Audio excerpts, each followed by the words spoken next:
અરવલ્લી જિલ્લામાં એસઓજીને બાતમીના આધારે ભિલોડા ખાતે બાબુભાઈ કાવજીભાઈ નીનામા એમની ઘરે તપાસ કરતાં એણે ગાંજાના છોડ ઉગાડેલા હતા.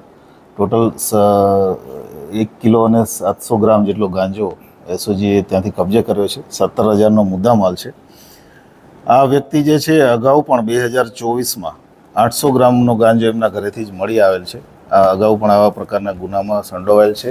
એની વધારે પૂછપરછ અમે કરી રહ્યા છીએ કે આ ગાંજો ઉગાડીને આગળનું શું એનું પ્રયોજન હતું અને ગાંજા માટેના બી એ ક્યાંથી મેળવતા હતા.